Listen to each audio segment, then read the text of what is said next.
And start recording. Okay, right. Hello, and welcome to Age of Empires. Because I usually do two things at once instead of just streaming one thing, or at least I've fallen into the habit of that. I decided I'd start doing the Age of Empires campaign. I believe I've played through it once myself before, rather recently at least, within the last 2 years or so. But, I think I'll do it again. I might not do it all consecutively. I can just say that word, because there's a fair amount of it. However, I will try and do a good amount of it. Also, this is not just normal Age of Empires. This is Age of Empires with an HD mod. This mod is available to download on ModDB. I will have the link in the YouTube description for this video when I upload it below. I do recommend it for other people who would like to play Age of Empires. It helps with getting the game running on more recent computers. It also allows you to play the game in widescreen, though I am not currently playing the game in widescreen because the campaigns don't like being played in widescreen. I have had issues while troubleshooting this, getting some of the campaigns working, especially the Ascent of Egypt learning campaign. I haven't tried all of the campaigns. I'm hoping it will play through them all. I can get the learning campaign working now. I'm not sure exactly what the problem is. I installed the Microsoft Visual C++ pack, and that seemed to fix it, updating that, so... What the exact issue was, I don't know. You also notice the HD mod. I'm doing the HD mod rather than the definitive version because I'm a grumpy old sod when it comes to this, and since I grew up playing Age of Empires 1, I much prefer the original Age of Empires look to the new definitive edition. I'm sure they've done a great job with it, however, I'm going to stick with the one which I grew up with. It's because that's what I like. The HD mod also comes with a number of fixes, bug fixes, patches, a little bit of rebalancing here and there. I can't remember all of it. I think some of it's just some bonuses which weren't being applied are now applied and all that. There's no major changes. What else? But yes, you'll notice the campaign list. There's actually a few extra ones. I can't say off the top of my head which ones exactly they are, but it adds, I think this one, the Enemies of Rome, and maybe the Reign of the Hittites, which I believe were the campaigns which were in the demos for Age of Empires 1 and Rise of Rome demo. So I will play through those as well, since I haven't done those ones myself, or at least not for ages. They're a little different. They have, unique missions. I think they're only about 3 levels each, and some of the levels are actually levels which I believe were later on modified into levels in other campaigns. But yeah, we'll just start on the Ascent of Egypt learning campaign. And I'll just be playing on moderate.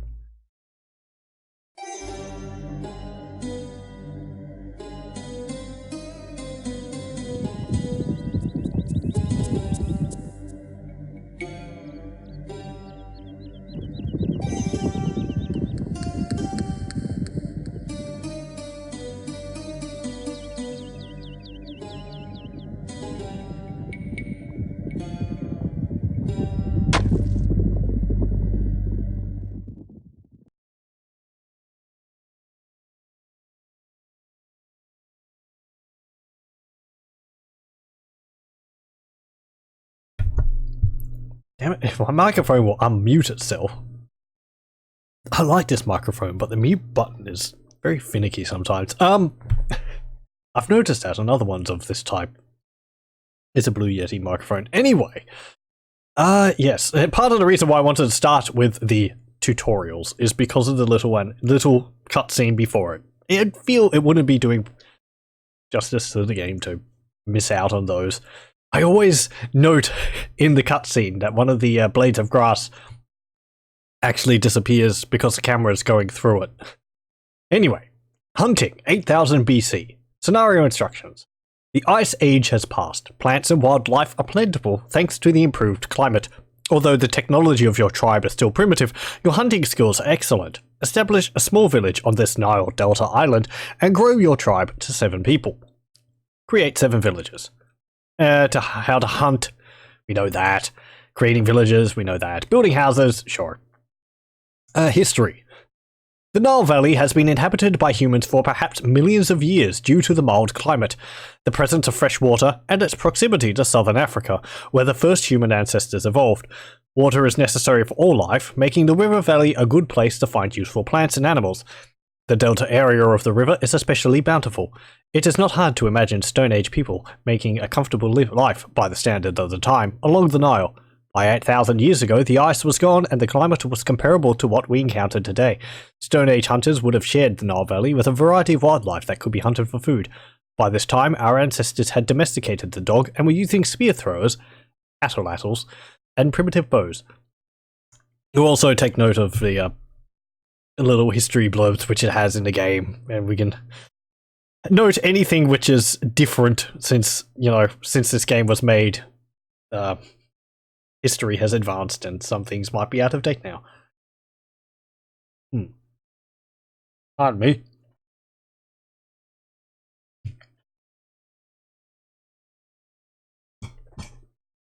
Just enjoying the rest of my biscuit. Right, now that's out of the way. Just some hints. You can hunt gazelles, and also beware of alligators. So, yeah. Yay! It's Age of Empires! Can I increase the sound? I'll just fiddle with it a bit. I won't play on normal. I'll keep it on fast. Oh. Just so that it's not, painfully slow.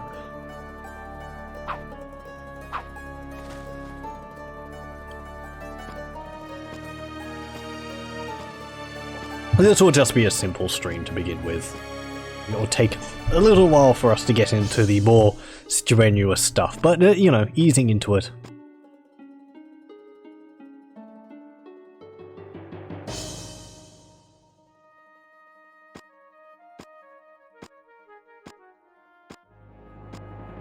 I might have said before that part of the reason why I like playing the original Age of Empires is because of the visuals.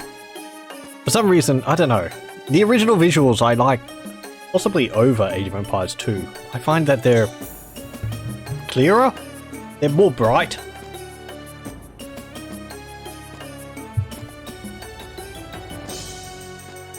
I also kind of find the animations to be a little better. I don't know. Just the models for the units look nicer, though pathfinding is an issue. And it's wonkier in other ways also.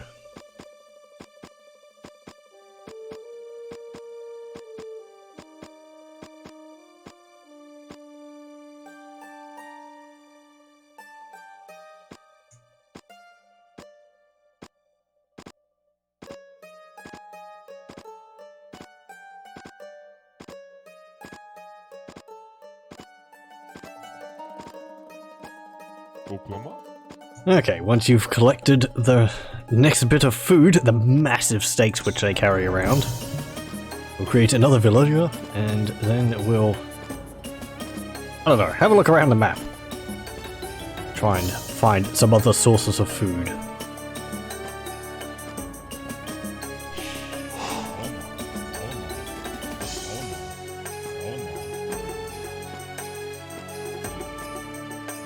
How's the music and all that? I feel like the music may be a bit loud over the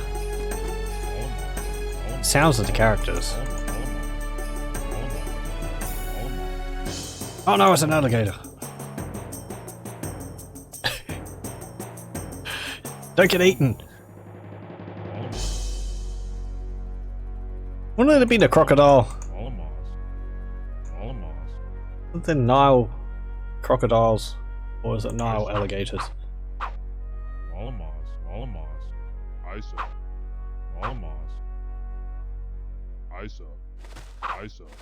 Yeah, whatever.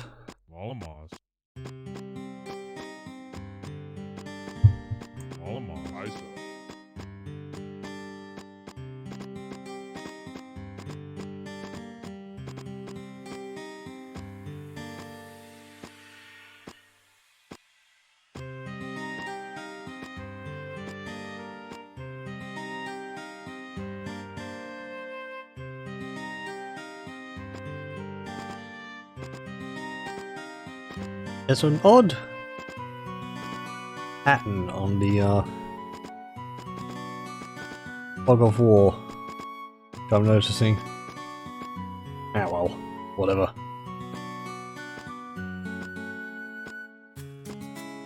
I don't know when the first time I played this game was. It would have been the demo of it. Mostly I remember at the time trying to encourage the teachers to allow us to install it on the computers at school so that we could play it there because it's educational. I don't think we were successful.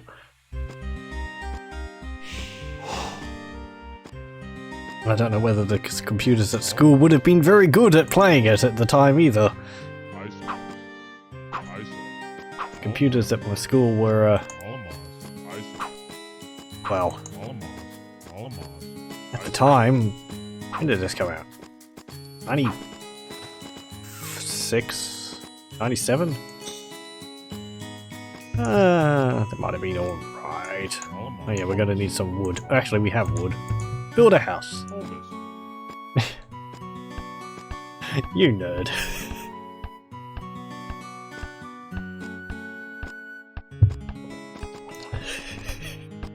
Well, it was either that or be subjected to the games which they had on the computers at school. Like, you know, there's only so many times that you can play like Math Circus and blast the clown into the wall with massive amounts of gunpowder before you get bored and wish for something a bit different. Or later on, everyone was focused on playing, what's it called? The Logical Journey of the Zombinis, which was a great game. I've never owned it myself.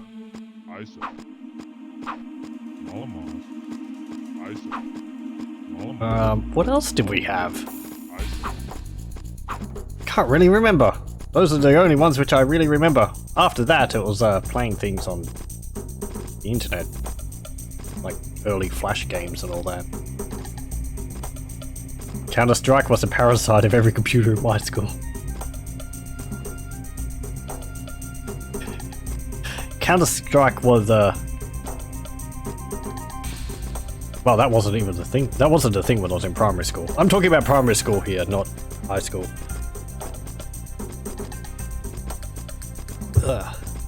So the mid to late 90s.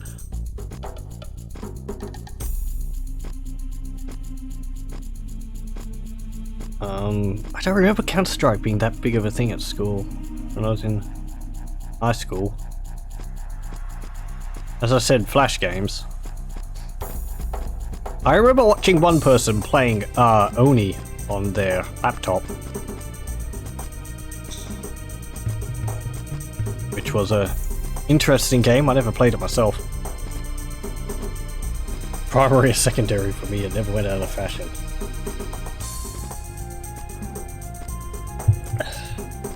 I think I was a bit behind when it came to games like that because I didn't have a computer which could really run Half-Life, or I didn't own Half-Life 1, so... Because it took me a while to get into first-person shooters. First one I got was Unreal Tournament, I think. Hey, victorious! 10 minutes. That's fine. Historical outcome. Hunting was good along the Nile, and the inhabitants of the region lived well. As a result, population densities increased and the people prospered. The tiny Egyptian tribe passed its first hurdle on the long road to building a mighty empire. Yes, because they were always known as the Egyptians. Hey, we won! And we beat the AI. Wait. Origin! Hunting has been good along the Nile for hundreds of years, but growing numbers of hunters have depleted the wild game. Edible plants are alternative food sources that can be supplement or complement hunting. Hunters have reported berry bushes across the river to the east. Find these forage sites and collect food from them. Establish a significant village in this area by building a granary, storage pit, and dock. And it tells us about that. It is not clear if our human ancestors were predominantly scavengers, hunters, or gatherers of plant foods. It's likely that they found food where they could, and the mix of methods were influenced heavily by environmental conditions. On grasslands, for example, hunting was a major source of food. Coastal environments favoured the gathering of shellfish and seabird eggs, plus fishing from the shore. A river valley or delta, such as that of the Nile, was a particularly productive spot to settle because of the expected variety of fish, birds, game, animals, and edible plants. Over time, humans learned which nuts, fruits, seeds, roots, and other plant parts were edible, perhaps first by watching other animals. Foraging sites in Age of Empires represent all these vegetable food sources. Gatherers learnt about growing seasons by remembering the times of the year and places where certain food sources became available. Certain fruits, for example, ripened only during the first months. Nomadic gatherers developed a pattern of travel in order to be in the right place to take advantage of seasonal food supplies. In a particularly rich site, such as the river valley, the many food alternatives made it possible for early villages to be built because food was plentiful throughout the year. The first villages consisted of homes and places where food could be stored and protected. Okay. We have a little map down here also. Shows us our newly acquired areas. And the villager picking at a berry bush. Also Libyans. Okay. Yep, there's some berry bushes over there. I recognize them. Oh, and there's an eagle. Can we shoot the eagle? Nope. Damn it. Happy Thanksgiving! Hey! Happy that, I suppose. I hope you have a good day for it. Thanksgiving's not a thing in Australia.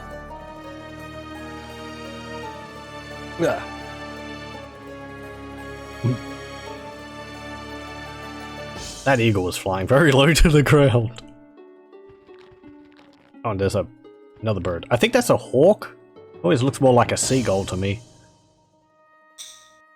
Okay. Oh, we also need some wood. Yes, that's right. Glory.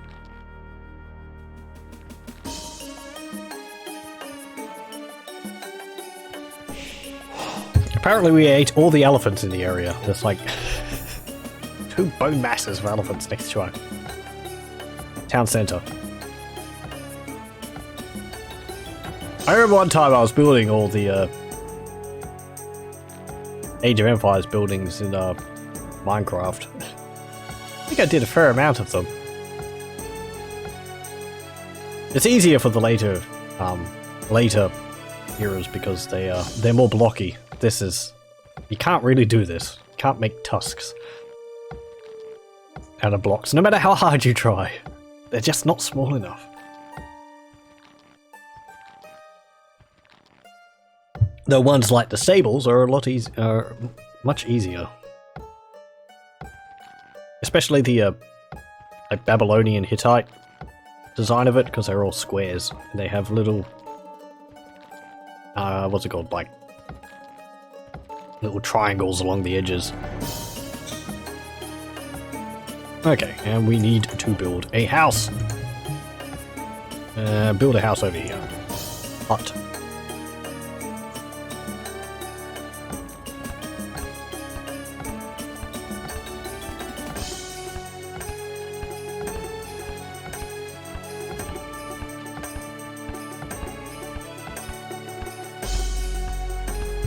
What's the query icon say about it? Builder constructs buildings. Oh, really? Forager gathers food from a forage site. Berry bush. Yeah, because I believe the game swaps out the characters when they change jobs.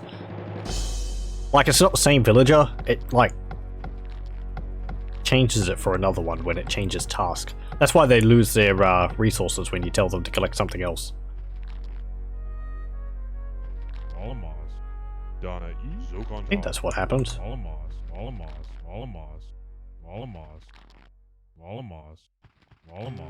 Anything across here? Eh, there's more berries up over here. Okay, cut down that tree.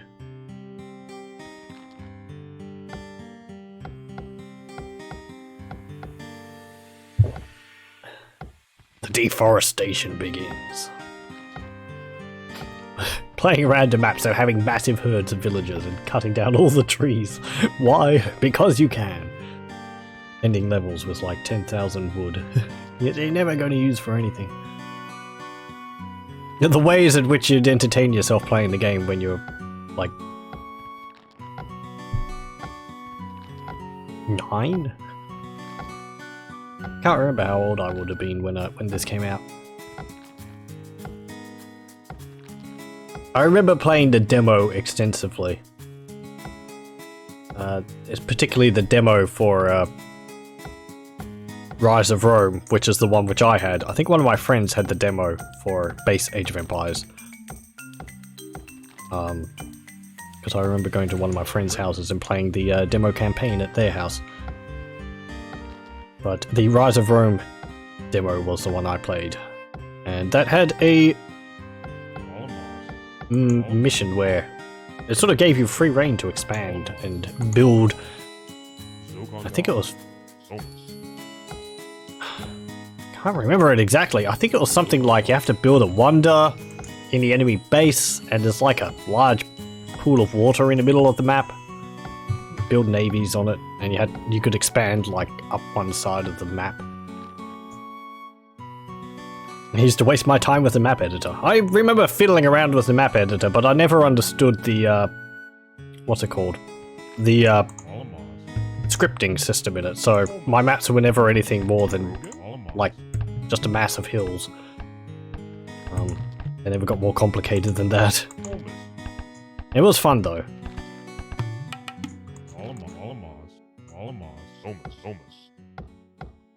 Also just fiddling around with all the heroes and like, oh look, there's a hero in here which isn't actually used in the campaign as far as I know. Especially with Age of Empires 2. There was quite a lot of heroes in that which never get used in the campaign. Yeah, in Age of Empires 1, it had like some creatures like, I think there's a creature called in the map editor called like an invisible demon, which is like a cavalry unit, but it's invisible, so you can't select it, but it attacks things if it's near it. Very weird.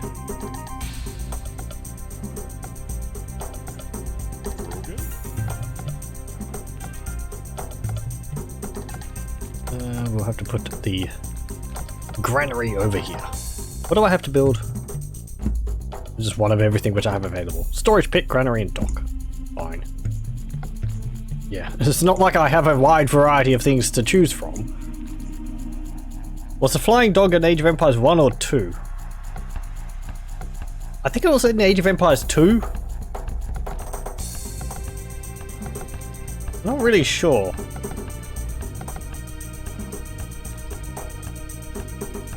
I think there was a cheat for King Arthur, which changed the... I think it changes the birds into dragons. I think that might have been Age of Empires 1. Oh, that's a lot of berry bushes. So many berries! I should have built more village. Oh!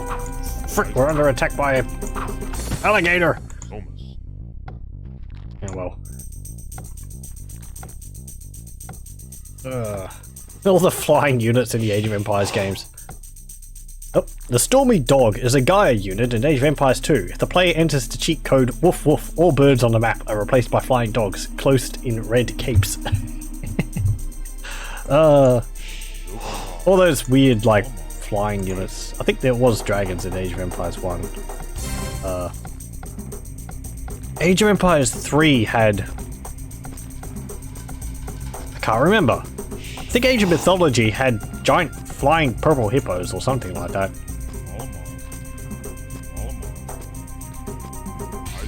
I kind of plan to play through the other Age of Empires games as well. I've never finished Age of Empires 3. Age of Mythology I have, that's a lot of fun.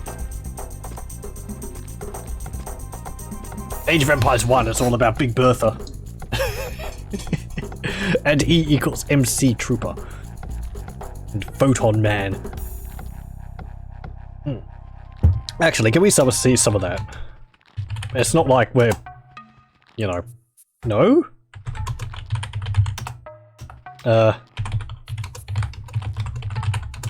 Wait, I think that's an Age of Empires 2 mod. Yeah, that's an Age of Empires 2.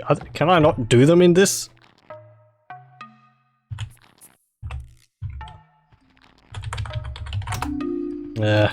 E equals MC2 Trooper.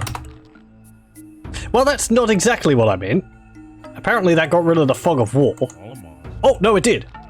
There we go. We got a nuke trooper. If ever there was a time to mess around with the cheats, then the tutorial where not much is happening is that time. Hey guy, how's it going? I was like, did that just turn off the fog of war? Oh wait, no. Do I have to select the town center for the car? No, wait. No, that's not that, is it? No, it's oh, what's the cheat for the cars?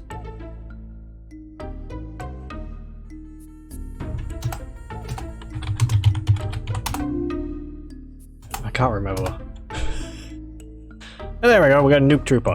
Attack ground, actually. That might kill everything I've got. No. Well, you're doing it anyway. Boom! Everything up there just died. You can't see it.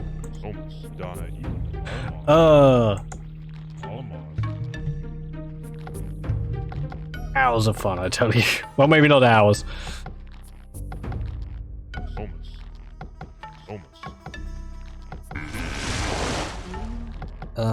What else was there? There's the resource cheats, but I won't put those in because we're doing that properly, at least. What were they? Pepperoni pizza. Woodstock, I think. Coinage and quarry, I think it was. You don't remember the car being a thing in Age of Empires 1. There was a car in Age of Empires 1. There was like 2 different cars. Hold on.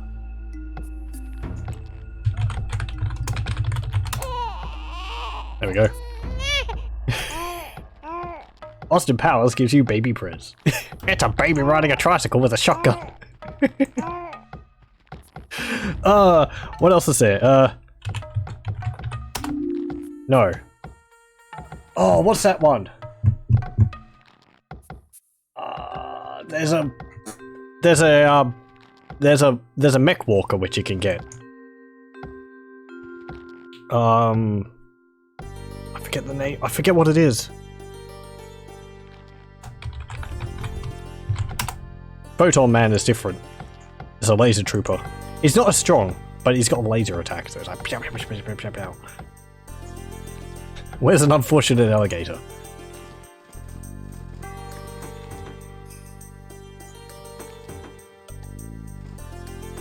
Apparently everything up here didn't die. There we go. Pew, pew, pew.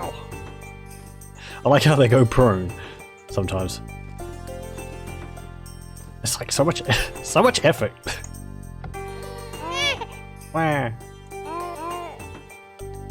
There was a cheat. I think it's Medusa? And it changes your villagers into different creatures when they die. Or different units when they die. So I think it changes them. Like, you build a villager. We won't do that because it stops you from being able to use villagers for anything else. But when they die, they turn into a Black Rider, which is a horse archer. And then when they die again, they turn into a... I can't remember. I think there's 3 transformations. They turn into a ranged unit. They turn into a cavalry archer. They turn into something else, I think, and then they turn into a catapult. I think the Big Bertha cheat actually is for a catapult. but that changes the catapults you can build.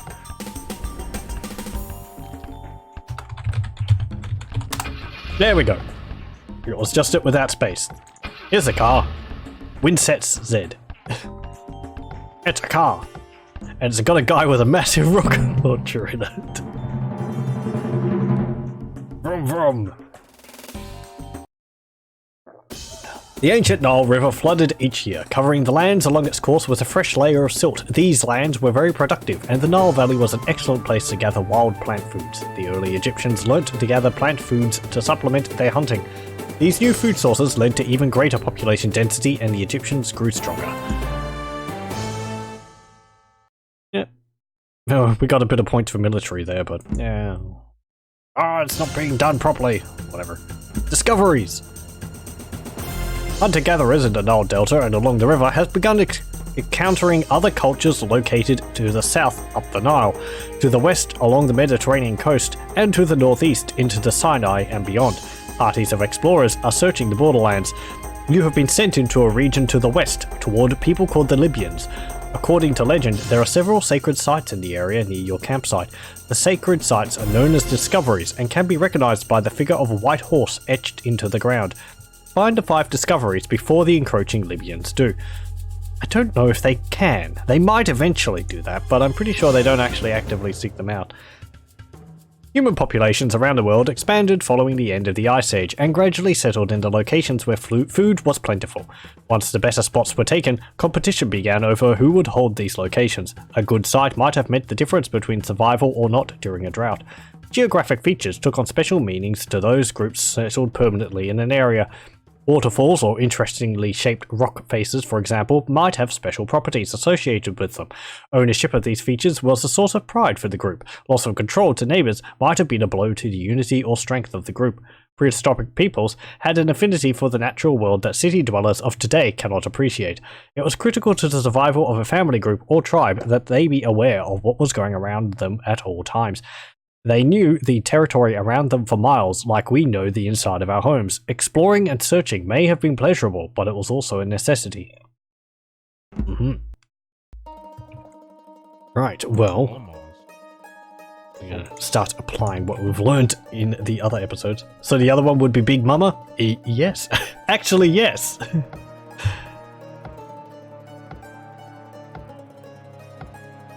There is another one. For Big Mama. I believe it's a little weaker, and it's a white car, not a black one. So, if that was a guess, it's a very good one. I wish I could remember what the Walker mod, what the Walker level, Walker cheat was. I can never remember it.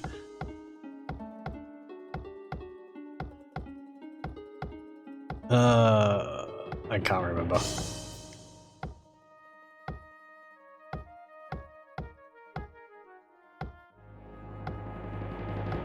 I suppose we'll speed up the speed for this while going. I know this is like a slow start to it, but I want to do it properly. That means through all of it.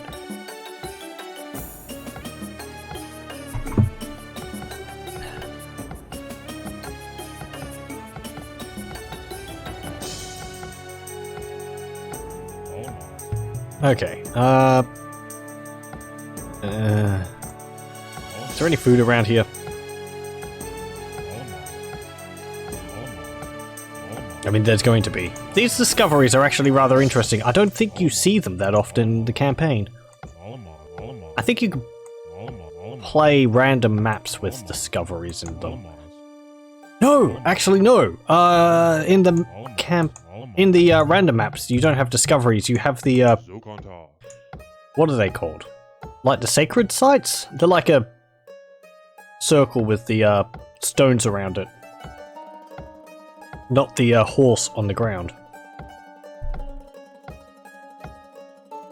That's partly why I want to play through these, because I think the campaigns were made earlier on, so if the discoveries might have been an earlier idea which they ended up changing, or, you know, adding something which did the job better.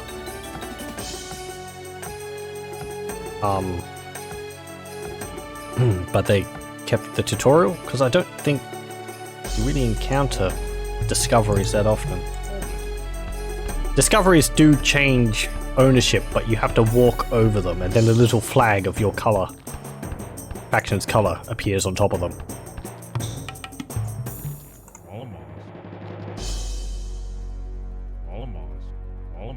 So I think there's actually one over here. Yep, there it is. You can't select it either. It's just like a... Apparently it's a horse. Looks more like a gazelle to me. Whoa! Lion! Lion! Kill it! Ah, we're gonna lose our villager. We should have just attacked it, honestly. Ah, well.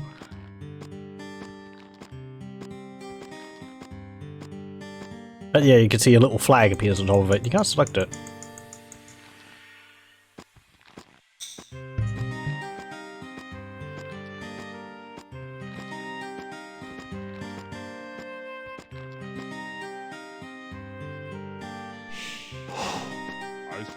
Get all the food from this lion. I believe that predator creatures like that aren't as effective for food gathering as like gazelles. I think the food on them deteriorates faster.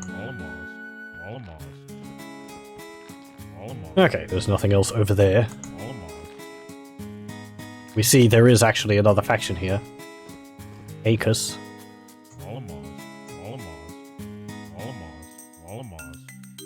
That always bugged me. They get stuck in formation and they won't go close to each other. Oh, there's also the grouping mechanic here, which you never use. Press group. That means... I don't know what that means. They're grouped, but I don't know how to select the group. Like, apparently... It's apparently they're under group 1, but... It's not doing anything when I press 1. Oh well. Hey, gazelles. There's another one!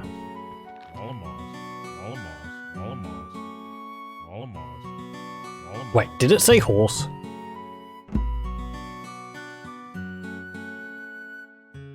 Yeah, figure of a white horse. They've clearly got horns on them. Horned horses. A double-horned unicorn.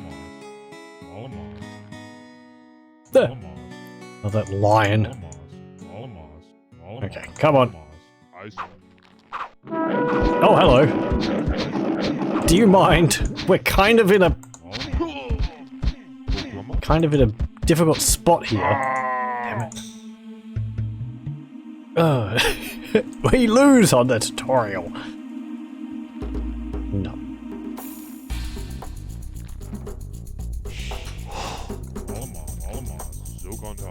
That would be how embarrassing.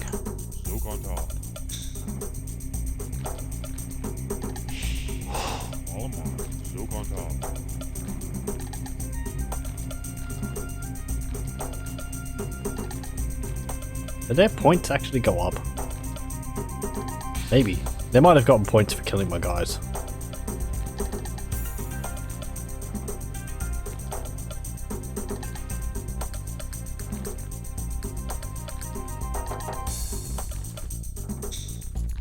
Okay, another villager.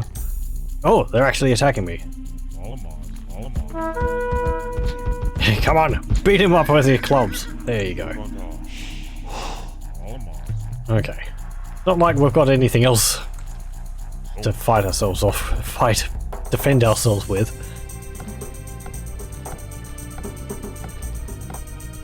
Actually, what? Yeah, their points are going up. Have they got their own, base? Well, they can't win, because we've got 2 of the points, so...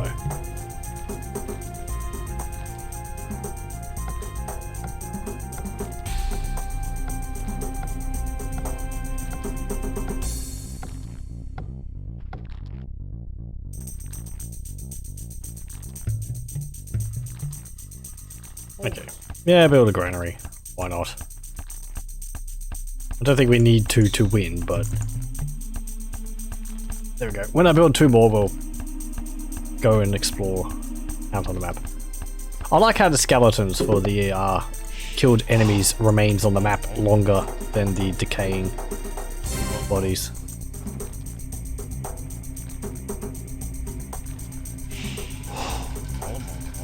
I mean, they still vanish after a while, but...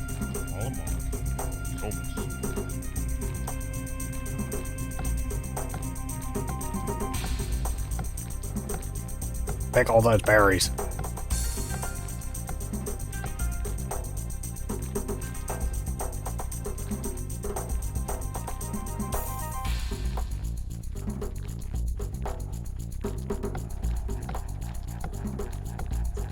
Okay, I think we can head out now. Yes, Zugonda.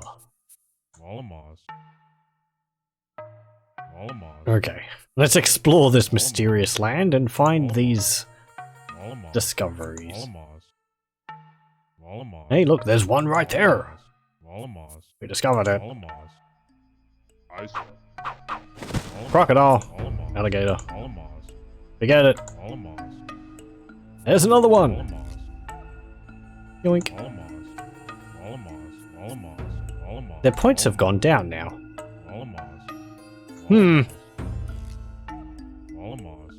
Okay.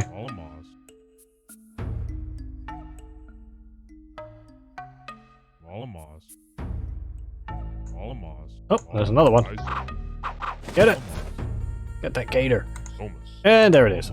They might eventually be able to discover it. I don't know. I think all they had was that one guy. But they might have had another one because we didn't defeat them. The indigenous people of the Nile Valley pushed back the invaders from the west and maintained control of the river. The Egyptians were destined to become rich and powerful, while the Libyans remained a barbaric culture for thousands of years. The Libyans were heard from again, however. Dawn of a new age. Exploration and contact with other cultures has brought new ideas to Egypt. You are learning new skills, including new technologies for fishing. Advance your culture to the tool age to gain access to even better skills and capabilities. History. The increase in human population and the competition for good food sites accelerated the advance in technology that had been fostered by the challenging environments of the last ice age. Better and more varied tools increased the efficiency of hunters and gatherers, increasing the advantages of humans over the other varieties of life. Anthropologists mark the technological advance of our human ancestors by dividing their progress into eras defined by the artifacts that have survived over the years. The majority of these artifacts are tools, and the oldest of these are made of stone. Later, they are made of various metals. The most commonly used era names are the Old Stone Age, Paleolithic, New Stone Age, Neolithic, Bronze Age, and Iron Age. In Age of Empires, you advance from the Stone Age to the Tool Age to the Bronze Age to the Iron Age. Each advance requires that some prerequisites be met. Entering a new age makes it possible to research new technologies and to build new buildings and units. The Tool Age represents innovation from the large, bulky choppers and hand axes first used as tools. The new stone tools were blades struck from a core stone. The small blades, called microliths, were fitted into handles as knives and fitted onto shafts as arrows and spear points. The new precision was made possible. I believe before then it was using like fire-hardened wood was the thing, I think, where they would sharpen the end of a stick and then you'd put it into a fire, into the ash of a fireplace and rotate it around in it to get the carbon into the stick to make it hard and pointy harder. I think they did that with arrows. Anyway. Archaeology is kind of a fascination of mine. Not that I've studied it, but no, I enjoy it a lot.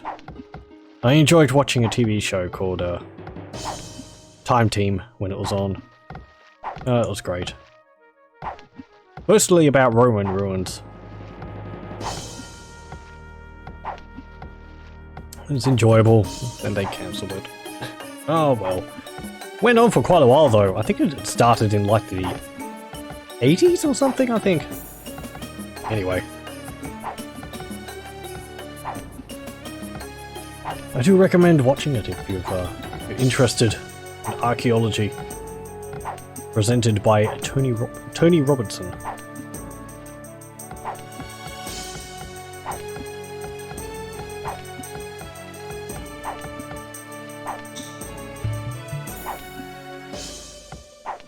I say it was mostly Roman, but they also did things for like, well, they went all over the place. It was like Paleolithic, Bronze Age, even up to like medieval and so on. I think sometimes they even did like World War II stuff. Like, yeah, I don't think some things regards to that. Maybe not that soon. I think they might have done that inadvertently. Just depending on some areas. And they're like, oh dear, here's a possibly unexploded ordnance.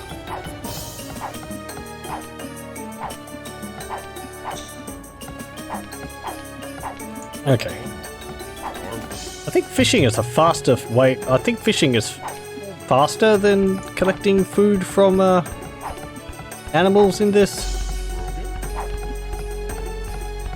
I'm not gonna stopwatch, but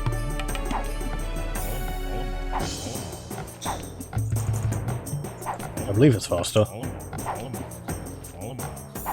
Okay, we've got to advance to the tool age in this, do we? Yep. Sure.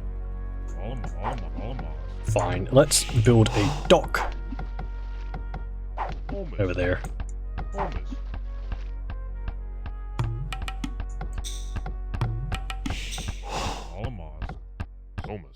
Oh, the sounds of the buildings. I still don't know what that's supposed to be the sound of.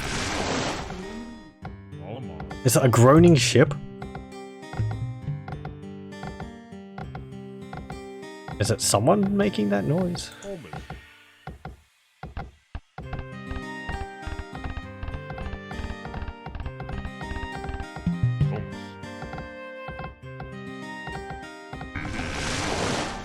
Okay, get some fishing ships.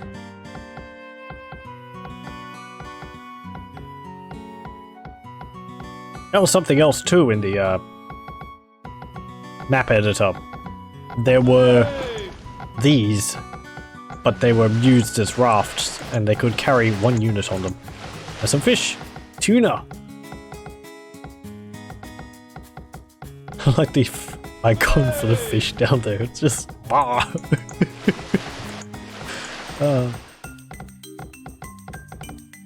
tree, palm. I think these freestanding trees have more wood than the ones which come in the large groups. I think the normal ones have 40.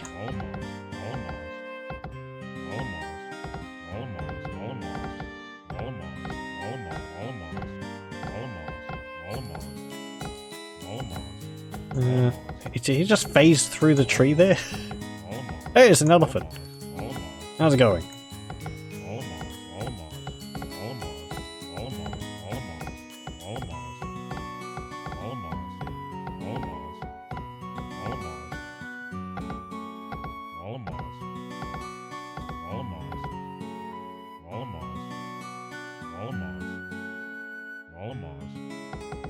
Okay. Explore up there. Uh-oh, we're under attack! Lions! Another lion there. Stay away from it.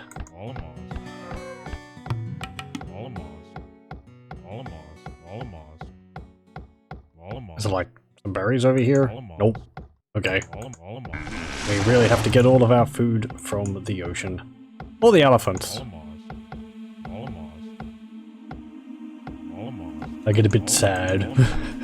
Poor elephants. Oh well. Just a game. Ah. Come on. Ah. Run! Run for your life! No, don't cut the tree down. I got stuck in the trees. There we go.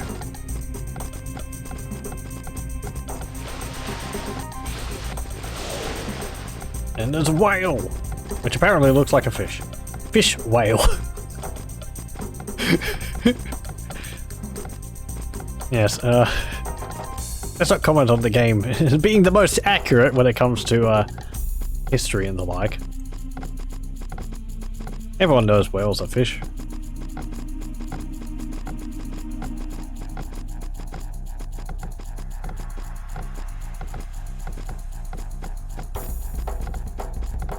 Oh.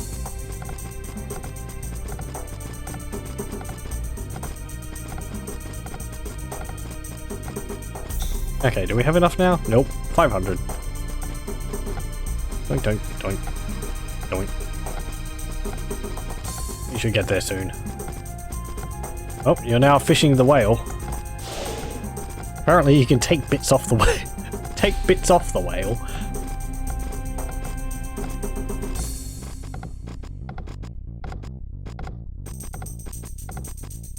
Hey, we got 500. Here we go.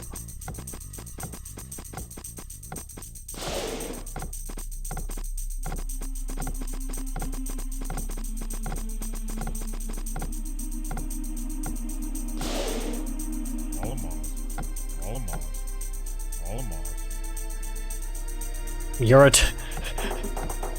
whoever's sailing that fishing boat is a terrible sailor.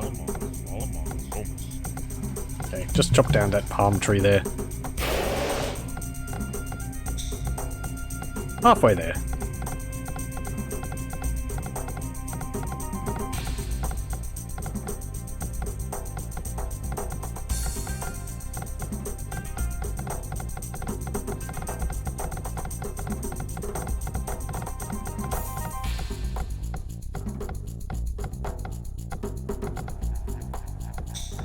$95, $96, $97, $98, $99, $100! Yay, victory! And we get to see what our culture's buildings start looking like. The prehistoric Egyptians moved into the Tool Age and successfully kept up with the technology advances because of their location. I kind of feel like that should be technological advances because of their location. The river and the nearby coast were natural trade routes for desirable commodities, and ideas travelled as well. The combination of rich lands and good trade was a foundation for the Egyptian expansion that was to come. Skirmish. With new technologies for obtaining food, populations along the Nile have been growing for many generations. Neighbouring tribes are moving towards conflict as they strive to control good food lands, toolstone sites, and defensive positions. Recently, raiding parties from Upper Egypt, upriver but to the south, have been coming down the river. Food gatherers nearby have spotted one such party, intercept and destroy these invaders before they infiltrate your built village sites and stores of food. Archaeological evidence suggests that warfare has been part of human life for much longer than we would like to admit. A mass burial in Nubia, south of Egypt for example, contains the remains of 59 adults and children. Some of the skeletons show evidence of hard blows of arrows embedded in bones. This site has been dated from between 12,000 and 4,500 BC. The implication of evidence such as this is that prehistoric life was a struggle against other humans, not just nature. People who possessed good hunting and foraging lands had to defend them with force or risk annihilation. It's got Ixos here. So, oh, we've got some fighters units. We've got axemen. Harem hub. Change diplomatic stance with you to enemy. And we have some archers, bowmen. Right. Let's turn down the speed for this, otherwise it will be a bit too twitchy to properly control our units. Yeah, we've just got to hunt down the other units around the map. I think it's pretty simple. I think they're a load of bowmen. Ebertully. Yeah.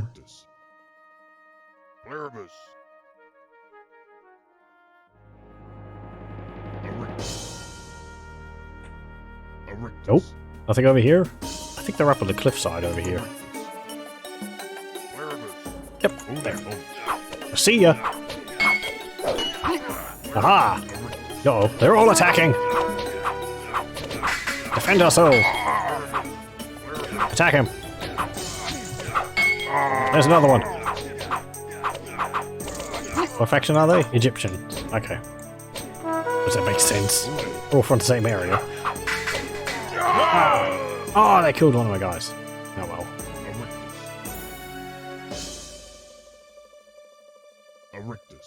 Anyone else?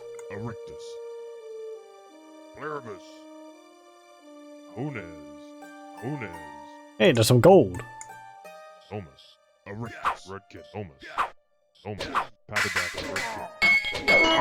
Haha! Defeated! Victorious. Lower Egypt successfully held off invasion and raids from the south, maintaining its autonomy for many years. Upper and Lower Egypt grew into independent kingdoms. The conflict between the two was resolved late in the 4th millennium BC. Farming. Invaders of Egypt have been stopped, at least temporarily, but migrants and traders continue to enter the region. Those from Mesopotamia have brought the techniques of farming and herding to the Nile region. The future of Egypt depends on making use of the great natural advantages of the Nile Valley, primarily through agriculture. Food surpluses are Food surpluses are the basis for increasing population, economic power, and the advancement of civilization. Expand your village through farming and build a surplus of 800 food. Find and control a ruin, rumored to exist on the other side of the Nile. Beware of encroaching Nubians from the north. Wouldn't they come from the south? Whatever. But before you can build farms, you must build a market. The critical advancement of agriculture reached Egypt sometime around 5000 BC, probably brought by immigrants from Mesopotamia via the east coast of the Mediterranean. Gatherers had long ago learnt to save some of their seeds and fruits and plant them to assure some food supplies for the following year, but real farming was made possible by discovery in Mesopotamia of ancient strains of wheat that could be planted in large plots. Over several thousand years, the techniques of farming became more sophisticated to the point that large dependable food supplies could be grown and stored. This and the domestication of goats, sheep and cattle were the most critical steps in the takeoff of civilization. The new technologies of food production made the valley only more attractive as a target for poorer neighbors, but the Egyptians were usually able to field substantial armies and defeat any invaders. Okay, oh, and we've got a clubman. 2 clubmen, 3 clubmen. Okay, we'll... Oh, there is an enemy on this map, but we'll increase the speed anyway.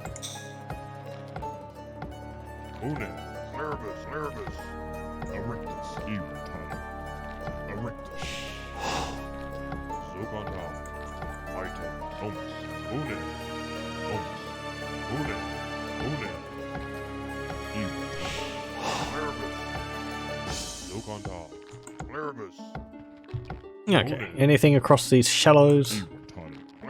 We should probably not go too far, otherwise we'll draw the ire of the AI, and we don't exactly have the units to defend ourselves at the moment. There we go. One more villager. And queue up another one. A very nice feature added by the expansion was being able to queue up your units produced. Otherwise you would have to produce them one at a time, which was kind of awkward, to say the least. You had to sort of hover over the building, and as soon as it was done you had to click on it again.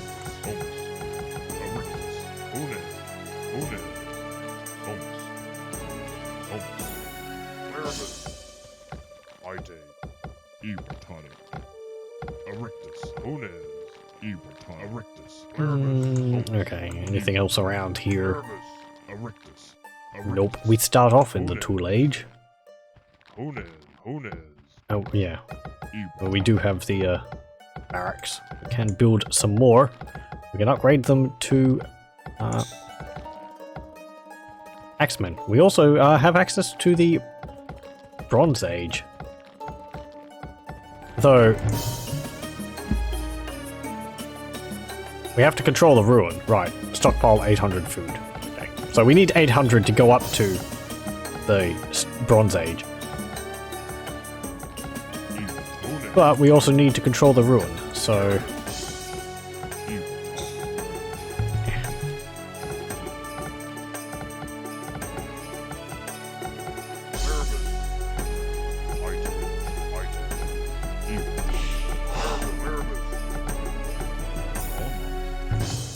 Okay, is there any fish in this river?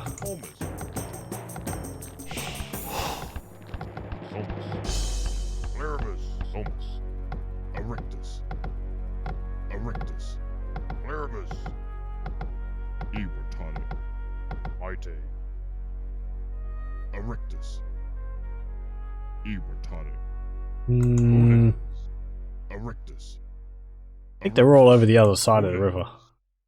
That crack in the ground is going over into the water. Immersion is ruined.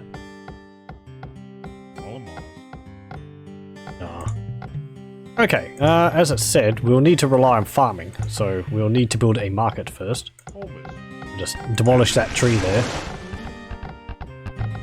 And we'll have to build some farms. I believe this is something the Definitive Edition actually improves upon, if I give it that grudgingly, where the farms could actually be walked over. In Age of Empires 1, the farms are solid buildings, so you have to space them out, otherwise your people can't get past them. Which is a little annoying, yes. It has always been a pain in Age of Empires 1. But...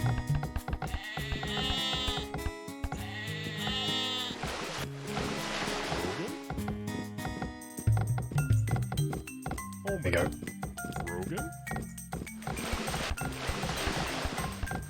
I think it's only the freestanding trees that you can place buildings over the top of. These groups of trees like this you can't do that with. It's only these ones. I suppose because sometimes they might be too clustered around your town centre, so they gave you the option to be able to just squish them with a building to be able to get rid of them. So they wouldn't impede your progress. Or maybe so that they wouldn't impede the AI's progress, because the AI in Age of Empires 1 is, well... I think one of the more fascinating things I ever found about Age of Empires 1 was, oh, they're actually trading with me. They got a trade boat, and they're, I don't think there's any fish in this river. One of the more interesting things I found in Age of Empires 1 was, playing with the, oh, what's the cheat for, instant build? I can't remember what it is. But if you played with that on, you could see the AI would build out its bases in a specific way. Sort of like a mass of buildings, and then there's towers all around it, and then it would scatter infantry units all over the map.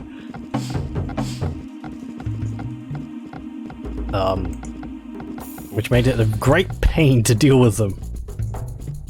Because you'd have to hunt down all of the units, and you would just be getting attacked. You would be getting attacked by catapults, which are just like wandering around over in the middle of nowhere.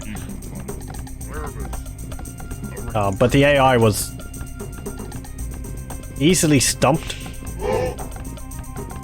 because if there was... the AI would build buildings in certain locations, and it was like, okay, well, now I want to build a barracks. It's like, okay, I'm going to place down a barracks here. And it's like, oh, I can't place down a barracks. I can't place down a barracks. I can't place down a barracks. And it would just keep trying to place it down, and it would get stuck in its AI process. Leave my villagers alone.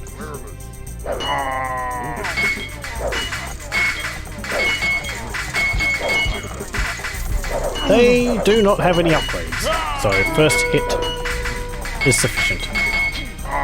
Okay. There we go. But yes, the AI could get defeated by like a rock which was in the wrong location. It was just like, I can't build this. I can't build it. And it will keep trying to build it. It will never advance past that point because it would never place a barracks or such down on the map.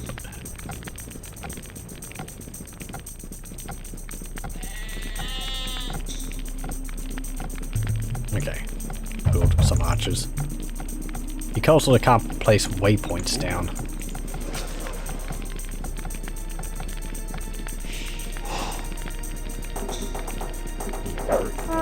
Oh jeez. Okay, they've got a... Oh! They've got a... what's it called? Scout ships. I'm gonna have to build a storage pit. Build it up there. It'd be a terrible thing if I'm actually taking a bit too long. You're just going to be shooting that the whole time, aren't you? Okay. Build a scout ship. Build a house. Start collecting wood. Hey, we can upgrade our units, so we'll upgrade armor. You! Sod! Leave my villagers alone!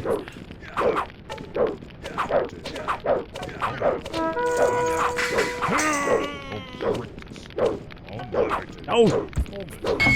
Clubman! Actually, you're a clubman. What am I doing running away?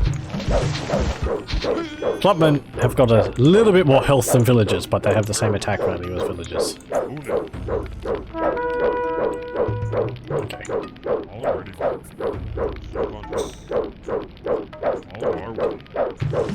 One of our boats will die.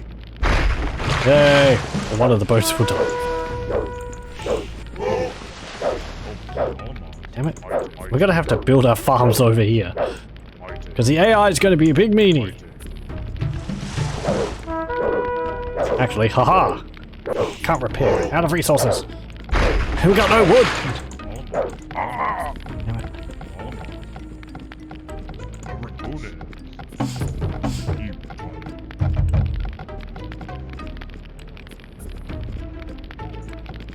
Okay, go up there.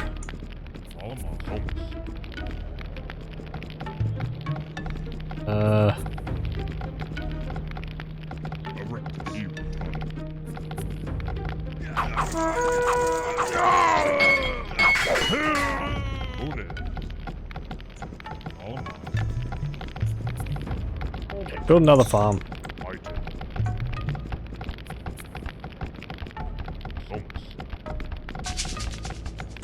Oh, my farms!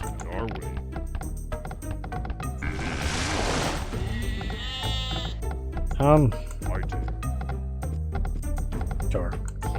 Collect wood for the moment. You just need more wood.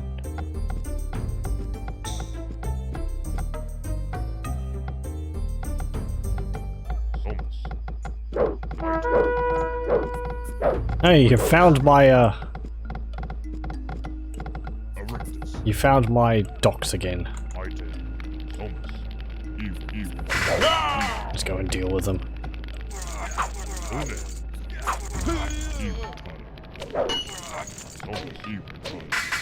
Oh, this is also something you can do for the AI. Attack their buildings, they'll always send someone to repair it. But if you kill the person to repair it, they'll just send another one to come and repair it. So, as I said, the AI, not very smart. Smack! Wonk!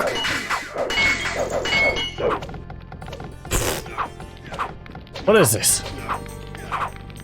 I see what you're doing. Can't build a storage pit right next to my base.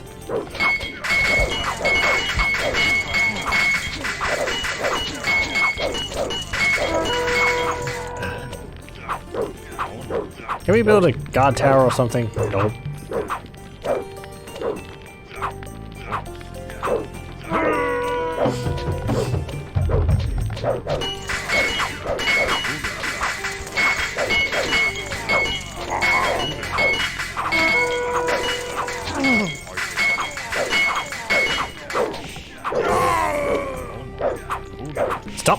shooting my villagers.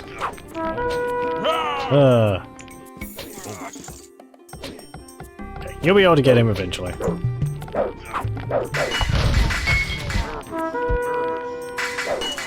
You were busy.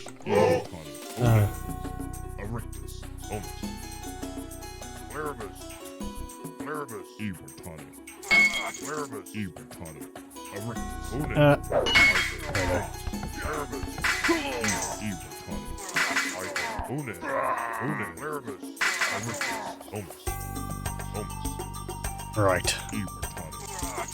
Destroy a bunch of their houses, that way they'll stop them from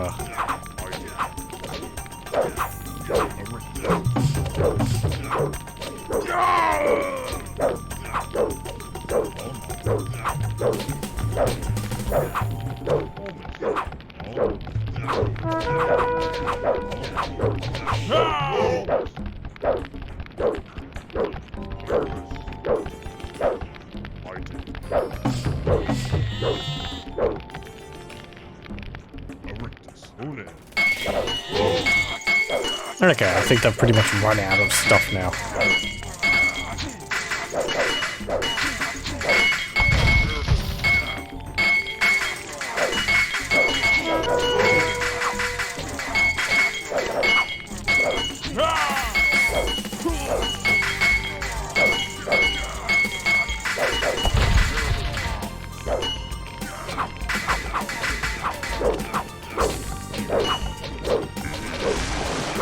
Two, one, bam. Here goes my dog. I see you repairing the building.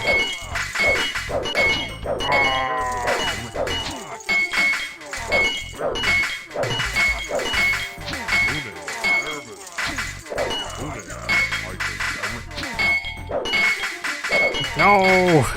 Run away! There we go.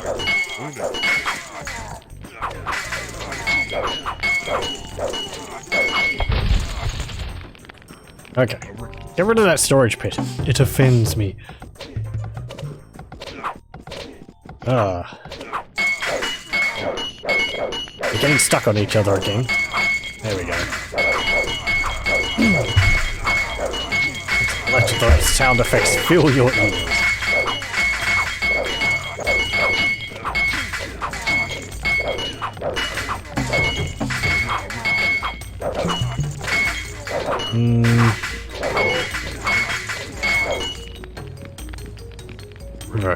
A respite from that. Build a farm. We do need to stockpile food. So. I think they've run out of villagers and fighters. No, actually there's a villager up there. But he's just standing around.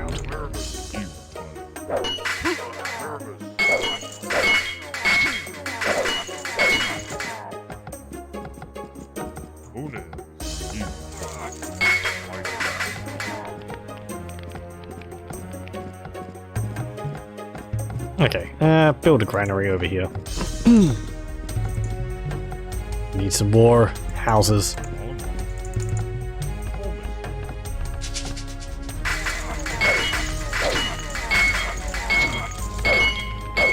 Hey, we've got a proper army.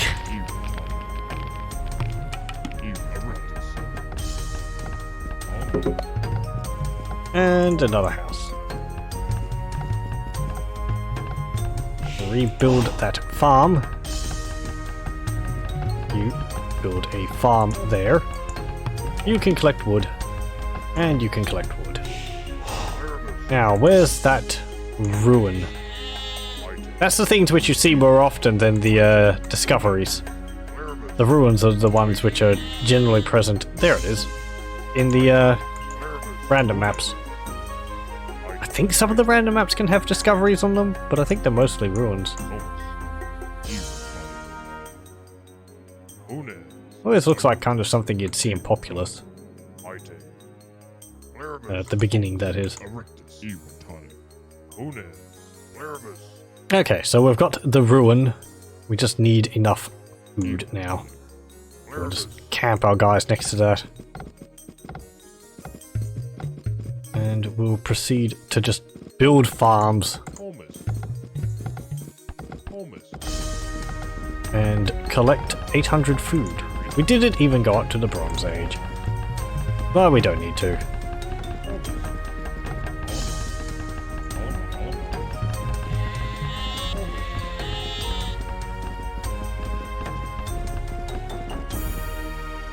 Suppose you could all demolish the rest of this sad excuse for an enemy. What's her name? Amenophis.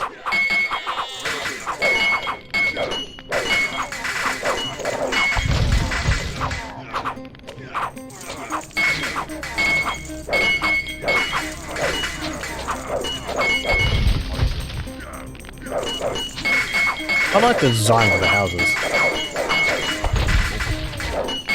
And that was something which was neat about Age of Empires. The manual had a lot of pictures in it. I think a lot of the images were either concept art of the buildings, or they were like pictures of the models they used for the in-game units. The Nile River Valley was ideally suited to farming because of the dependable water supply and the excellent soils that were re-enriched each year by floods.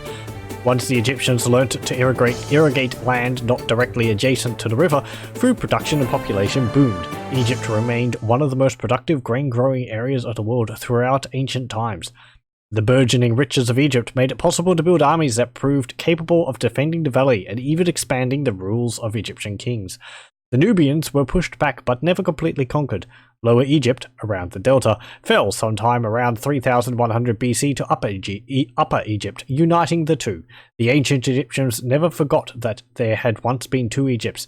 Therefore, the ruler was known as the King of Upper and Lower Egypt. It's kind of incredible to think about the time spans. Like, you think of, like, you know, the general, like, ancient Egypt, and it was around a long time ago. Now that you have mastered the techniques for farming along the river, or around Roman time if you play Rome Total War, your civilization is among the fastest growing and most advanced in the world. Your increasing wealth made it possible to trade abroad.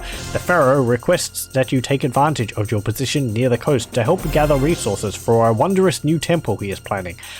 Your contribution is 1,000 gold and 1,000 stone. Gold can be obtained by training with the Minoans, Canaanites, or Libyans, but they are all likely to be antagonistic. Stone can be found nearby. Stockpile 1,000 stone and 1,000 gold. Egypt grew quickly to become one of the greatest and longest lasting of the ancient civilizations. Although rarely a leader in innovation, Egypt was remarkable for its architecture, art, and science. The pyramids were built around 2500 BC, an amazing achievement for the time. Due to its agricultural wealth, Egypt became an important trading partner. Many less favored regions wanted Egyptian grain and textiles. Egypt lacked timber and wanted wine, copper, tin, oils, gold, horses, and cattle. The mouth of the Nile was an important trading stop for the Minoans, Canaanites, and later traders as well. Is it Canaanites? Canaanites? I'm not too sure. Canaanites? Anyway. So yes, we are actually up against several opponents here. So I'll put it onto fast. Libyans changed diplomatic stance with you to enemy. This is quite a large map. If I remember this map correctly, we actually have to we have to rule the waters. And the enemies are all stuck on their little blocks of land.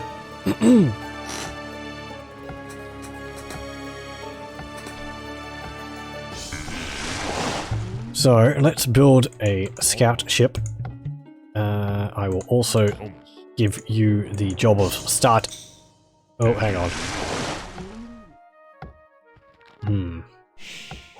Minoans? They're not actually a... We're neutral with the Minoans. We're allies with the Canaanites. Canaanites. Canaanites? Canaanites? Canaanites? I don't know. Canaanites. That might be it. I apologize if I'm saying it wrong. I think I was jumping to conclusions before. So Libyans change stance to enemy, so we'll change stance to enemy. Can we change stance to allies for Minoans and they will accept us as allies? That sets what we determine them, it doesn't affect what they determine us. So if they go to war with us, then you know. Oh, yep. Okay. Minoans are attacking us, so we'll just attack them back. You know. Minoans change diplomatic stance with you to enemy. So, yeah, now they're just out for blood. Or wood. As the case may be. There's another one. Oh boy. No, no, get near the shore and stand ground. Thank you.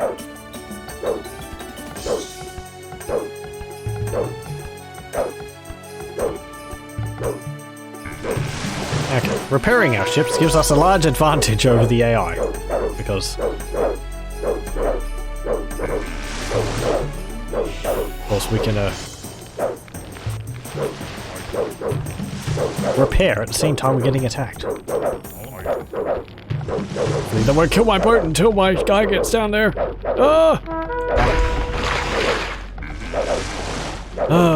So close.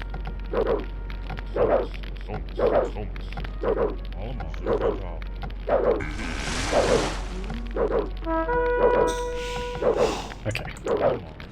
When our ship builds, we'll be able to defeat this scout ship. The other ship is focused single-mindedly on our docks.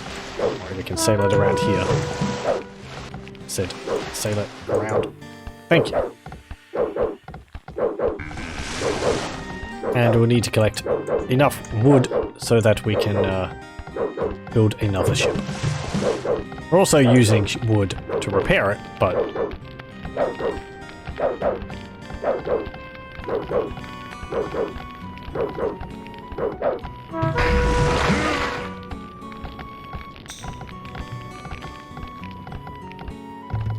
okay, yep, 2 more villages. Hey! Where are you going? You keep wanting to go over here or something? Don't go around the entire, like, forest just to get one tree over here.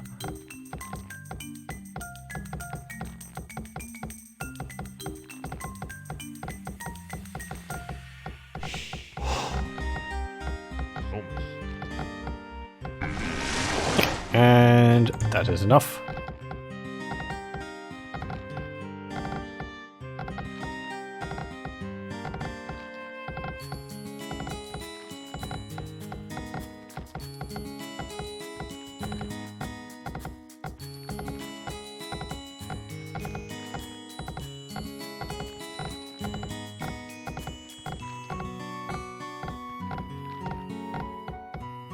Apparently that tree is directly in the center between these two areas.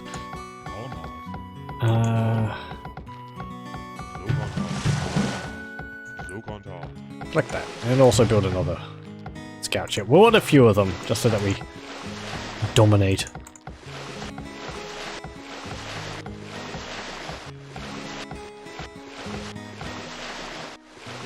I do remember playing Age of Empires, the scout ships would be one of my major sources of, like, irrational anger. Just the sight of them gets me more frustrated than is than they really should. Just because they're like a pain to deal with. Because combat so early on is really just down to who hits first. It's very out of your hands.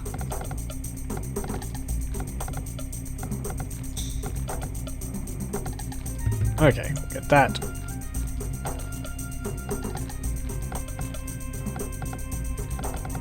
And we've got all those berry bushes. Good. And there's a gazelle there. Not the gazelle. There we go. You can build another docks.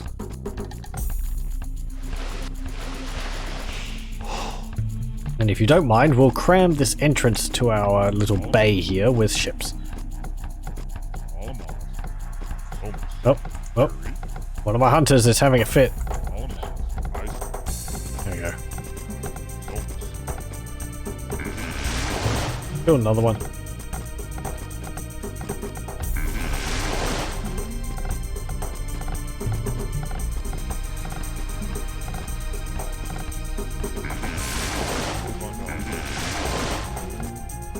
Okay. Build a fishing ship.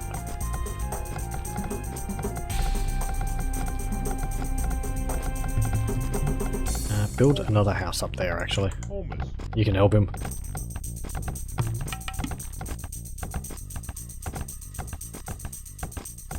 There we go.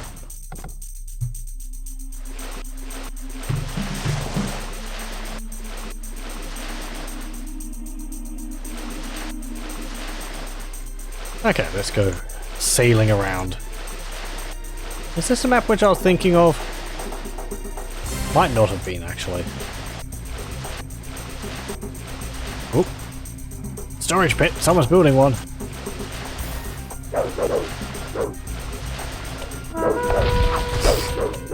They've got a frickin' ballista! Ah! Bane of my ships.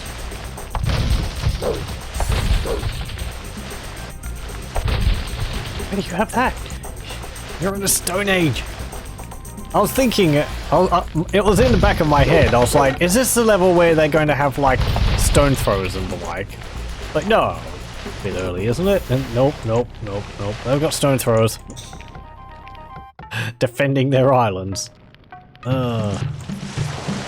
Send one ship down. But the two injured ones go up there and repair them.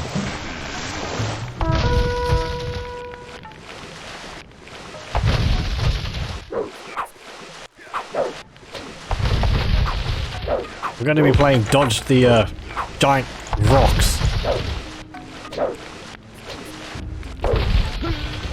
Bowling balls.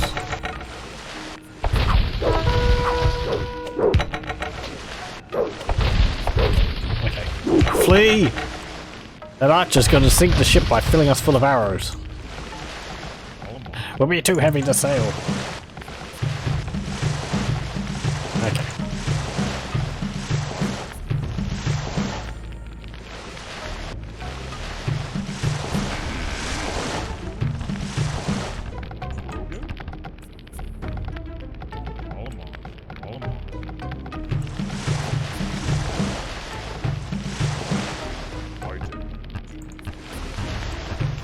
Repair my ship, you dogs.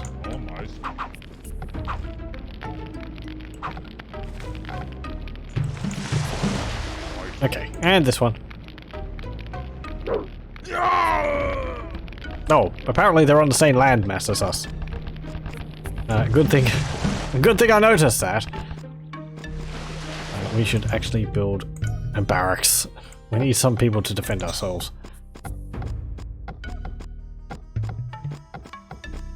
We've got enough villagers for the moment, I think. You just sit close to the, close to the shore.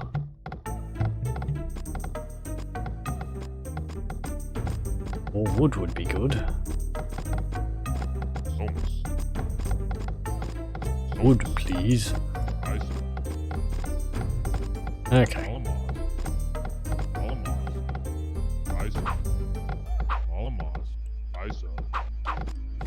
There we go. 698 and the X-Men.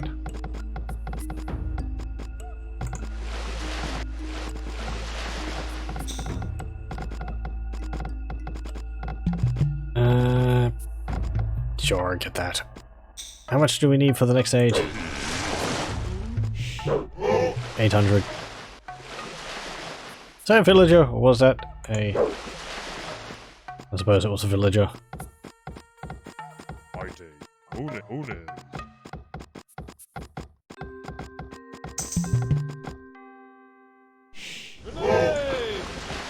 Yep. And we need more houses.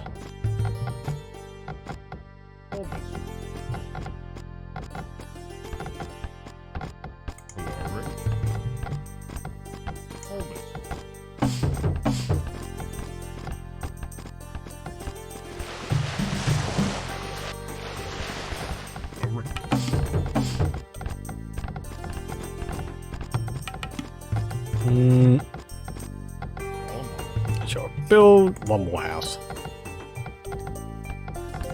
Oh, the gazelle's out of meat.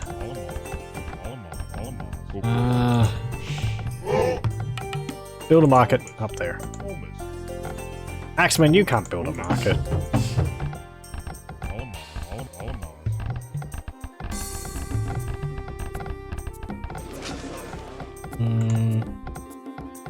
Okay. Build farm. Build farm. Build. Don't build farm. We're out of wood. Get more wood.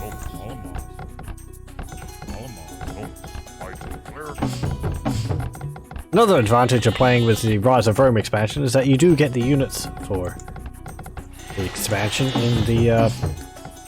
in the base game campaigns. You can see we have access to Slingers.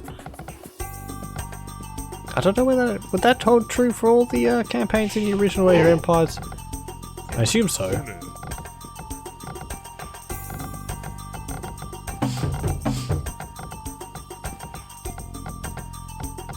Slingers aren't too useful, really. I mean, they're primarily used against towers.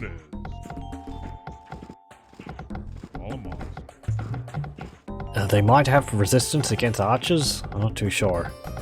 Let's build a stables, since there's that ballista.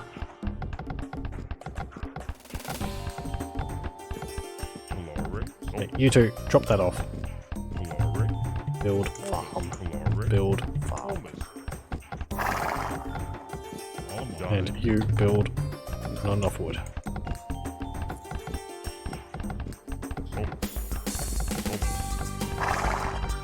Okay, build 2 scouts.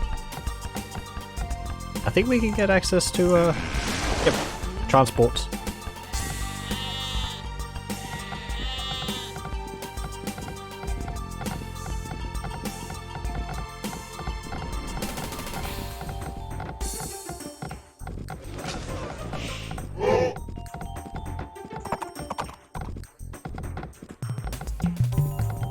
Get tool working. And we can get... sure, get domestication. Oh, you fished all that. Well, fine.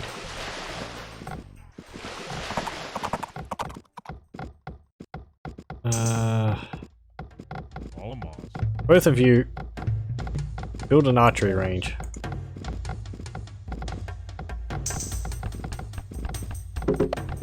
We can build a watchtower and small walls.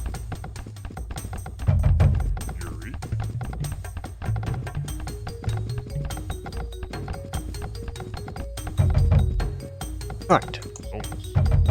Get some archers. Upgrade the armor for the cavalry.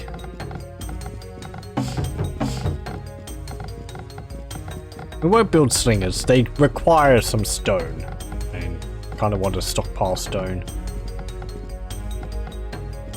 I think we should actually hurry, because I think the AI can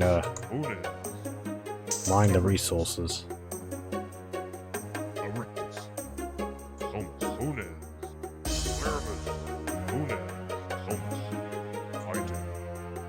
I think some of the levels can get into dead ends.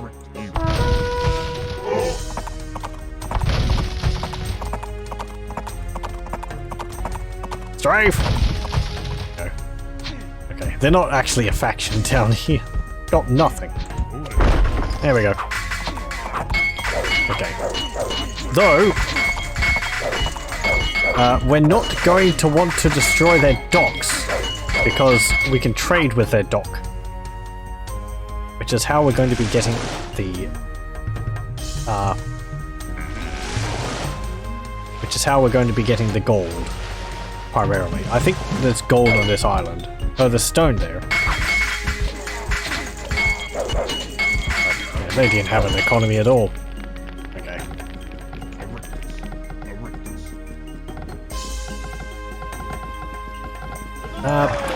Build another scout. Okay, you two. We're going to want to deal with those catapults, though. Just so they don't shoot our trade ships. Okay, you...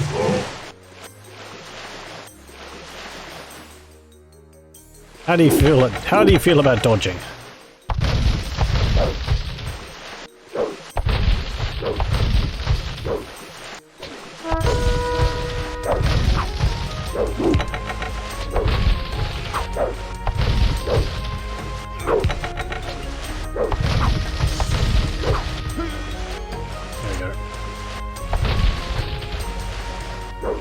Can't escape me!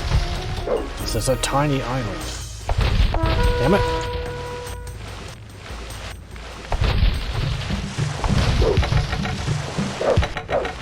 Oh, hello! Where'd you all come from?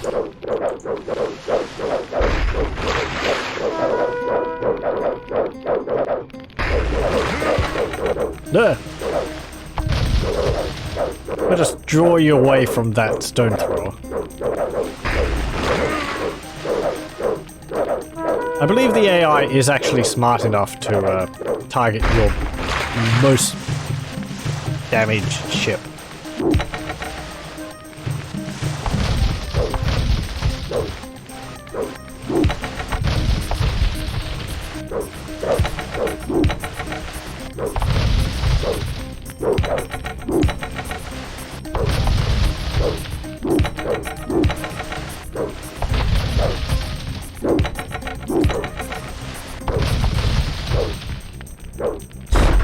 Frustration.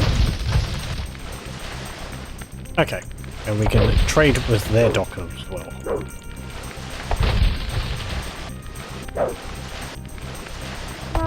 Damn it! Get down here.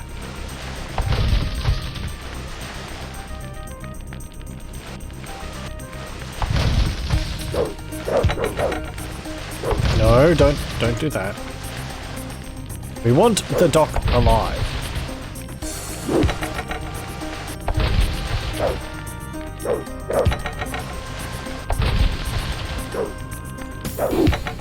Okay, there we go. I always like the sound of the catapults being destroyed. Okay, go and trade there. You can explore over here. We still do not have 800 food. And we lost one of our ships in that little sortie. Oh, my farm!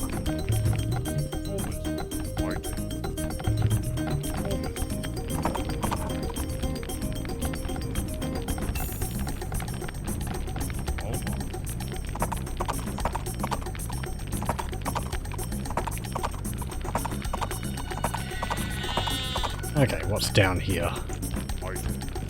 Repair that ship. The ships always try to get closer to your repairman, which is kind of annoying, because sometimes the repairmen are like right next to the shore, but the ship tries to get closer, so it moves in position, and the repairmen don't update their pathfinding to get to the ship in its new location, so they just stand around where the ship was. And the ship's not near the thing. Apparently it doesn't move to get within range of the repairman.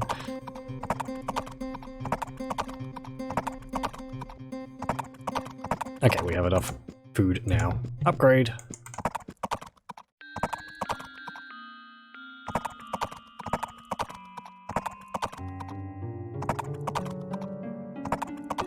Might go for another, I don't know, 20 minutes. I was kind of thinking I might try and play through the entirety of the learning campaign, however.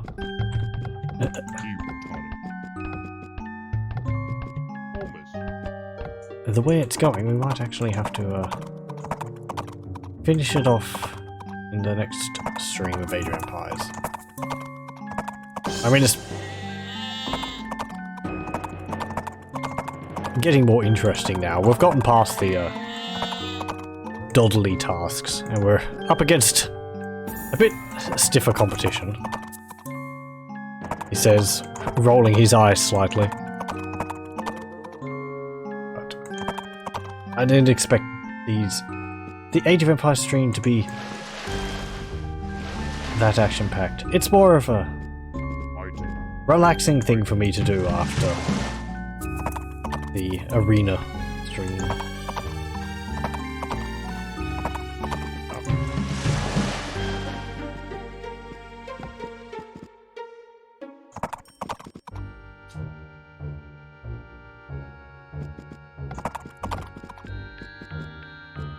It's a game I find peaceful to play for the most part.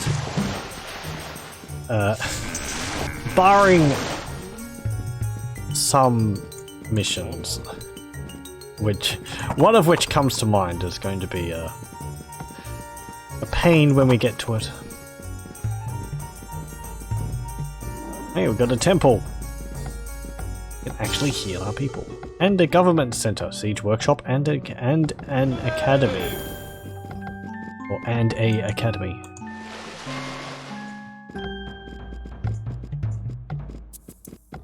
Let's build a temple. I like the design of the Egyptian temple.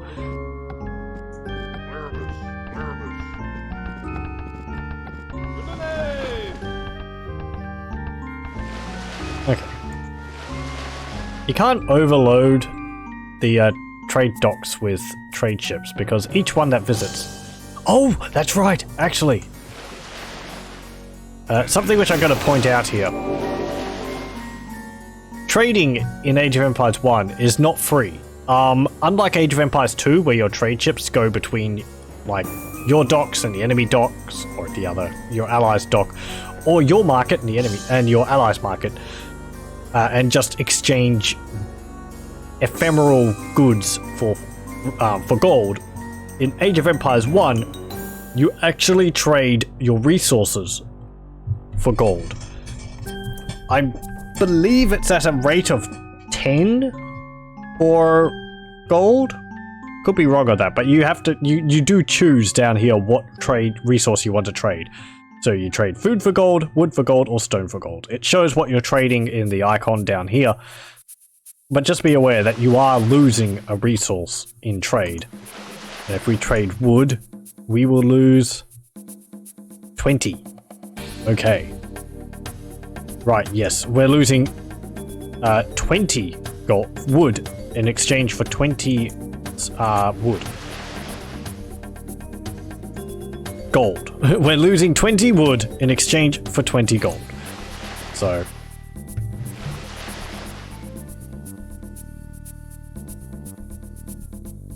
I think you also see this icon here.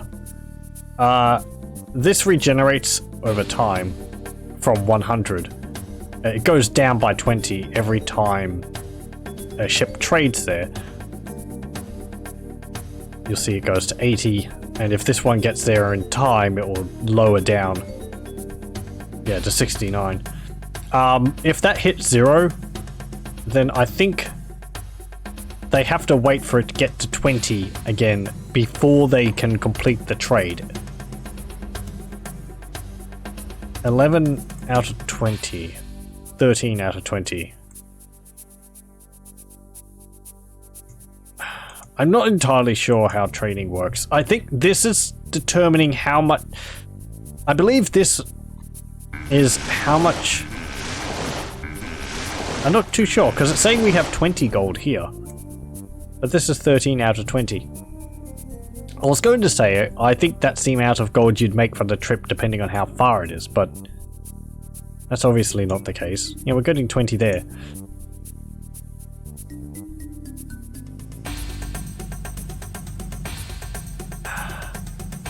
Maybe it's how much gold you get if they're out of trade resources? I'm not too sure. Anyway, trading is a little more complicated than in Age of Empires 2, where it's just based on distance. Yeah, let's not build that. We need... how much do we need? 1,000 gold and 1,000 stone. So, need to build a house. So yeah, since trading requires actual resources, be aware that if you're running low on wood and you don't have enough trees around, you might not want to trade wood. We'll swap them over to food because we've got more food than wood.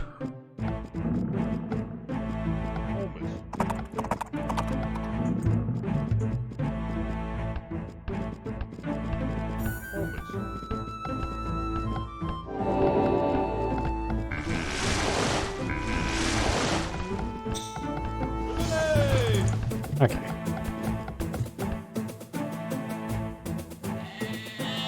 Oh, they had a lot of fish around their docks.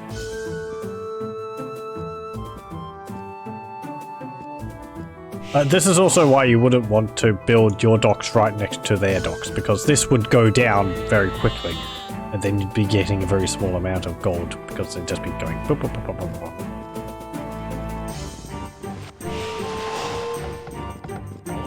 Yes. What was that noise?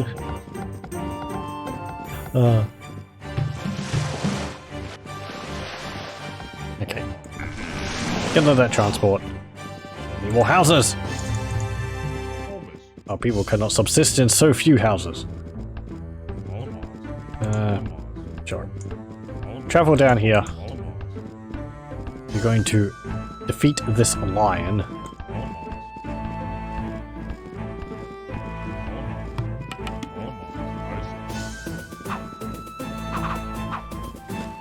Hey!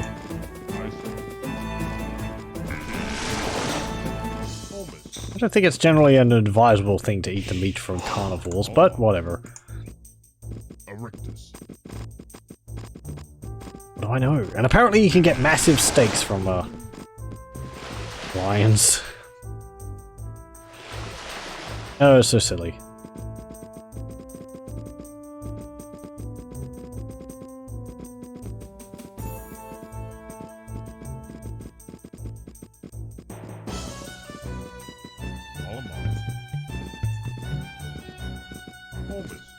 Part of me kind of wish that they do carry a giant steak when they fish, but they don't. They carry a big fish. So there's enough detail for that. They don't fish and carry a giant steak from the from the ocean. The massive shoals of steaks which swim around in the sea.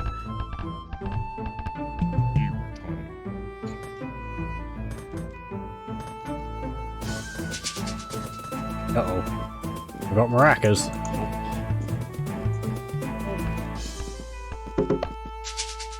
More!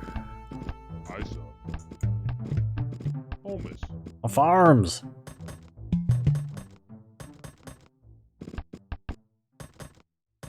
Okay, I think... Oh, bit of a pause there as the next track begins. I believe our ally is over here. Yep. Canaanites? Canaanites? Say Canaanites.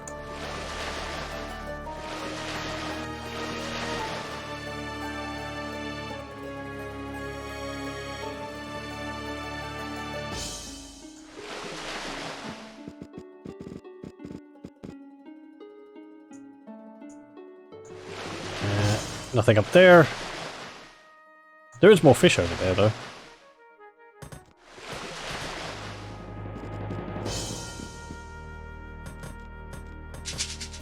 Ah!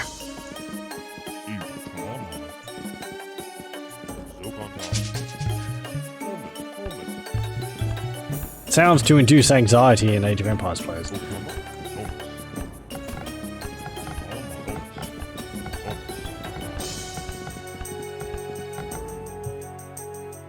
72 out of 75 wood. I can't build a farm. Yeah.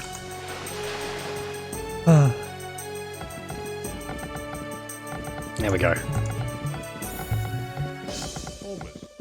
We'll speed it up, since at this time we're really just waiting for the resources to roll in.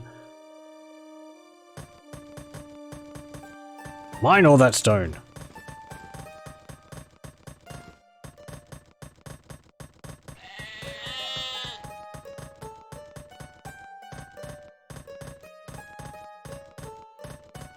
Honestly, trading is not really something I ever used in the Age of Empires 1.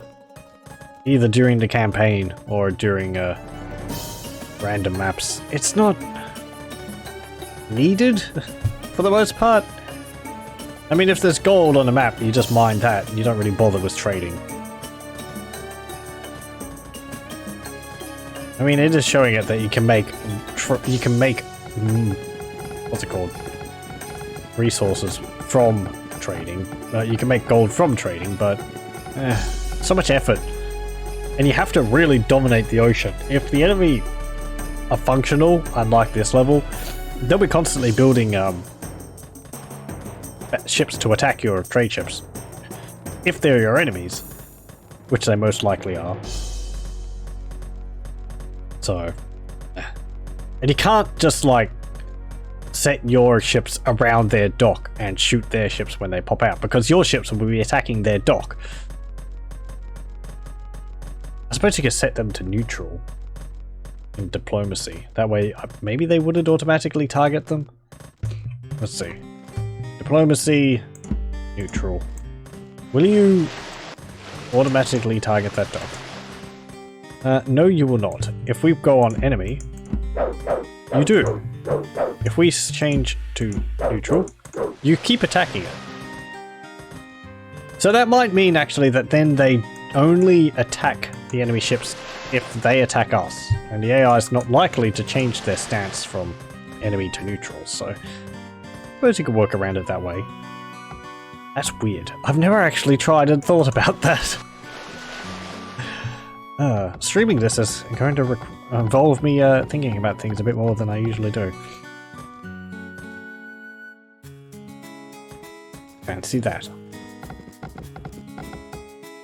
Okay, we've got the stone about. Yeah. Horse, you can go down there. Or scout. No, no. Get on that transport and disembark on this island over here. Where our ally is.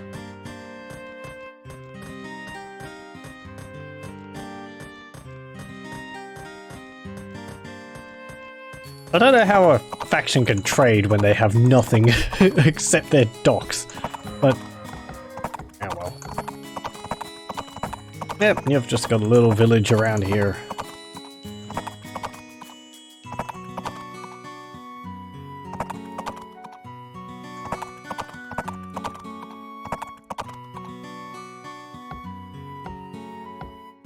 Faction was actually listed as Canaanites.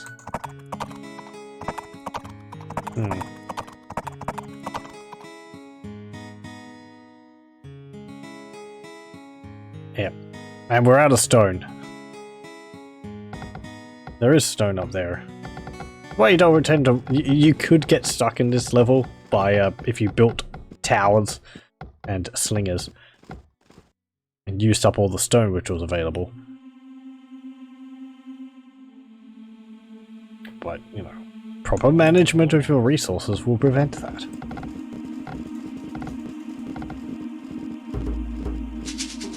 Ah!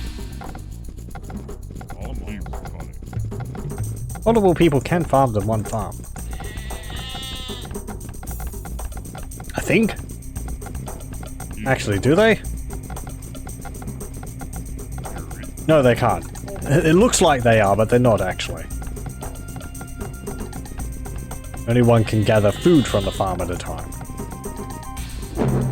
Hey! Victory! The wealth of Egypt attracted traders at an early date, and Egypt was thereafter one of the great trading stops along the Mediterranean coast. Trade was an important component of the Egyptian economy. Major Egyptian exports were grain, wine, food, papyrus, linen, perfume, gold, and manufactured goods, statuary, jewelry, and leather. Major imports were timber, copper, silver, tin, and pottery. Egypt held off the barbarian attacks of 1200 BC, but went into decline nonetheless. Is that the, oh, what's it called? The, Sea Warriors, or Sea Raiders? Sea People, I think they're called in history. Because there was a period of time where a whole bunch of civilizations fell because they came under attack of the Sea Peoples. And it's just sort of like who they are. I don't know, they just came and toppled a few kingdoms of the time.